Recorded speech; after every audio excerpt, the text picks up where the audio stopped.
సంచలనాలకు కేంద్ర బిందువైన ఉత్తర కొరియాలో నియంత అధ్యక్షుడు supreme leader Kim Jong Un చిత్ర విచిత్రమైన ఆదేశాలు జారీ చేస్తూ ఉంటారు కదా. తనలో ఎవరు క్రాఫ్ చేయించుకోకూడదని, తన కూతురి పేరు లాంటి పేరును మరెవరూ ఉంచుకోవద్దని, జనం ఏం తినాలో ఏం తినవద్దో, ఎప్పుడు నవ్వాలో ఎప్పుడు ఏడవాలో ఎందుకు ఏడవాలో కూడా తానే నిర్ణయిస్తూ ఉంటారు. ఆయన ఏం చెబితే అది వినాలి, అదేమని అడిగే ప్రశ్నే ఉండదు.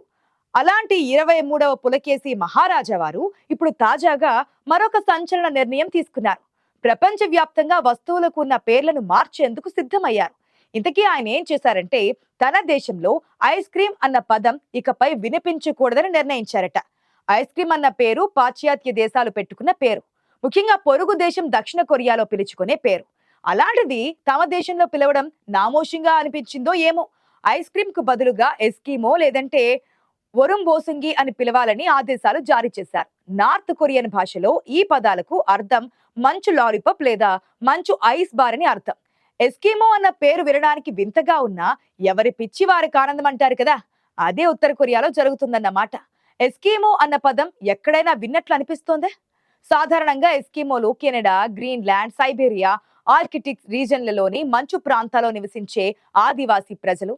అయితే ఇప్పుడు ఆ పదాన్ని ఐస్ క్రీమ్ కు మరొక పేరుగా పిలుస్తున్నారు కిమ్ జాంగ్ ఉన్.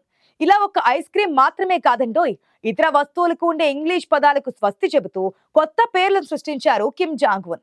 అలాగే హాంబర్గ్ పేరును ఇకపై డాజిన్ గోగి గియోపాంగ్ గా పిలవాలని కిమ్ ఆదేశించారు. దీని అర్థం బీఫ్ తో 2 బ్రెడ్లు. బర్గర్ అంటే సరిపోయే ఈ పేరును ఇంత పొడవుగా ఎలా పిలవాలంటూ జనం తలలు పట్టుకుంటున్నారు. ఆయన ఉన్నట్టుండి తీసుకుని ఈ తరహా అనేక నిర్ణయాలు ప్రపంచ వ్యాప్తంగా షాక్ కు గురి చేస్తూ ఉంటాయి. ఉత్తర కొరియాలో ఒకసారి కిమ్ ఆదేశాలు జారీ చేశారంటే వాటిని ఖచ్చితంగా అమలు చేసి తీరాల్సిందే. వాటిని ఉల్లంఘిస్తే ఎంతటి భయంకరమైన శిక్షలు ఉంటాయో ఉత్తర కొరియా ప్రజలకు బాగా తెలుసు. ఢిల్లీ నార్త్ కొరియా పత్రిక కథనం ప్రకారం ఉత్తర కొరియాలో మరీ ముఖ్యంగా పర్యాటక రంగాల్లో పాశ్చాత్య పదాల వాడకం ఎక్కువగా ఉంటుంది. వాటిని కట్టడి చేసే ఉద్దేశంతోనే ఈ నిర్ణయం తీసుకున్నట్లు సమాచారం.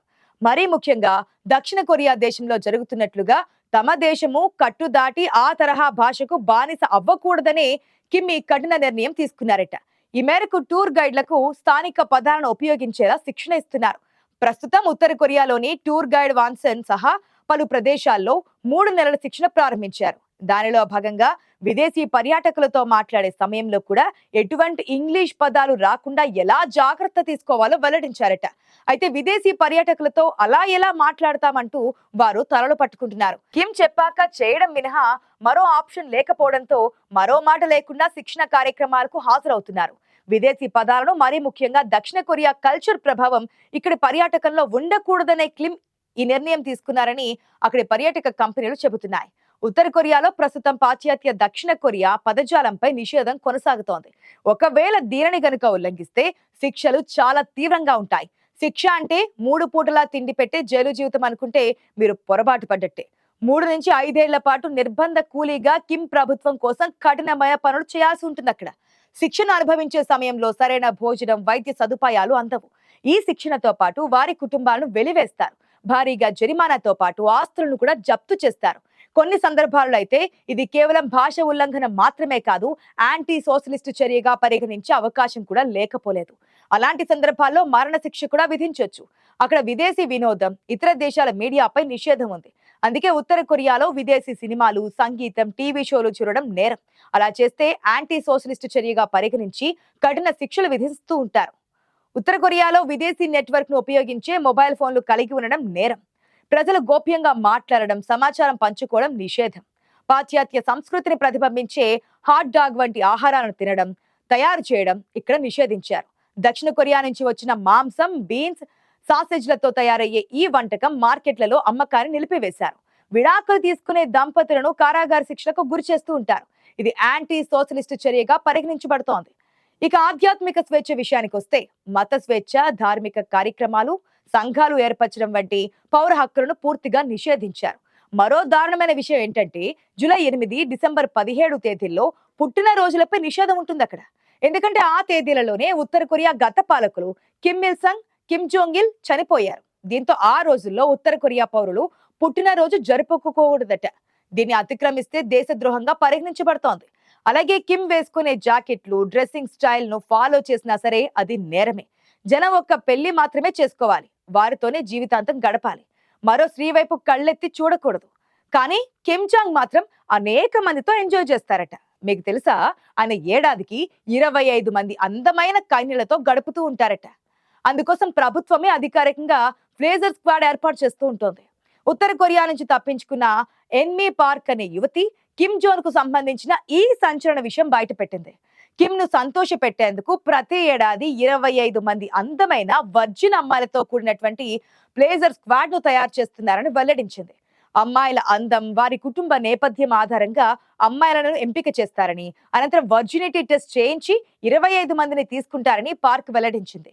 అమ్మాయిల కోసం స్కూళ్లలోని ప్రతి తరగతి గదిలోకి వెళ్లి చూస్తారు. అందమైన వారు ఎవరైనా కనిపిస్తే అక్కడ సెట్ అవుతారనే ఉద్దేశంతో స్కూల్ గ్రౌండ్లలో కూడా తనిఖీ చేస్తారు. కొంతమంది అందమైన అమ్మాయిలను గుర్తించిన తర్వాత వారి కుటుంబ స్థితిగతులను తెలుసుకుంటారు.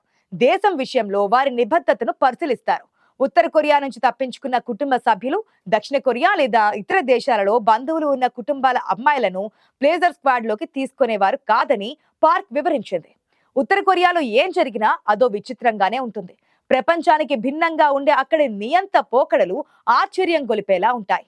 ఉదాహరణకు, నార్త్ కొరియా రాజధాని ప్యాంగ్యాంగ్ నగరంలో నిర్మించిన ఒక అతిపెద్ద హోటల్ భవనం కోసం అప్పటి సుప్రీం లీడర్ 16,000 కోట్ల రూపాయలు ఖర్చు పెట్టారు.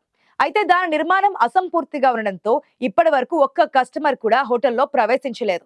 అంత ప్రజాధనం ఆ హోటల్ నిర్మాణం కోసం ఖర్చు పెట్టారు. కానీ 25 ఏళ్ల నుంచి ఆ హోటల్ ఇంతవరకు ఒక్క అతిథికి కూడా ఆతిథ్యం ఇవ్వలేదు. ఇంత ఖర్చు పెట్టి కట్టిన సదరు హోటల్ ఇప్పటి వరకు కూడా ఖాళీగానే ఉంది. గమ్మత్ ఏంటంటే, భూమిపై నిర్మించబడిన అత్యంత ఎత్తైన హోటల్ భవనంగా రికార్డ్ నమోదైంది. ఇంత ఖరీదైన భవనాన్ని అక్కడి ప్రభుత్వం ఇప్పుడు తమ పథకాలను, దేశం గొప్పదనాన్ని ప్రచారం చేయడానికి ఒక అతిపెద్ద టెలివిజన్ స్క్రీన్ గా మాత్రమే ఉపయోగించుకుంటున్నారు. ఇంతకీ ఆ భవనం పేరు ర్యూగ్యాంగ్ హోటల్. ఈ హోటల్ ఉత్తర కొరియా రాజధాని ప్యాంగ్యాంగ్ నగరంలో ఉంది. ఈ హోటల్ ఉత్తర కొరియా నియంత కిమ్ జోంగ్ ఉన్ విలాసవంతమైన ఇంటికి దాదాపుగా 12 మైళ్ళ దూరంలోనే ఉంటుంది. ఆకాశాన్నంటేలా ఉండే ఈ భవనం ఎత్తు 1082 అడుగులు. ఇందులో 3000 గదులు నిర్మించేందుకు ప్రణాళిక రూపొందించారు. ఈ హోటల్ ఉత్తర కొరియా ఆర్థిక, రాజకీయ శక్తికి చిహ్నంగా భావించాలని ప్రభుత్వం చెబుతూ ఉంటుంది. కానీ ఇది 25 సంవత్సరాలకు పైగా ఇప్పటికీ ఖాళీగానే పడి ఉంది. ఇప్పుడు దీనికి హోటల్ ఆఫ్ డూమ్ అని పేరు పెట్టారు. అసలు విచిత్రమైన విషయం ఏంటంటే, ఇందులోని 8 అంతస్తులు నిరంతరం తిరుగుతూ ఉంటాయి, 6 అంతస్తులు మాత్రం స్థిరంగా ఉంటాయి.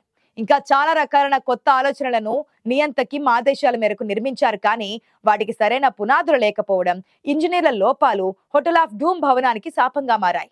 నిజానికి అప్పట్లోనే 16,000 కోట్లు ఖర్చు చేసి నిర్మించే ఆ భవనం అద్భుతంగా ఉండాలి. చివరికి మరోసారి కిమ్ జాంగ్ ఉన్ కు వచ్చిన ఆలోచన మేరకు 2018లో భవనంపై ఎల్ఈడి ప్యానెళ్లను ఏర్పాటు చేశారు.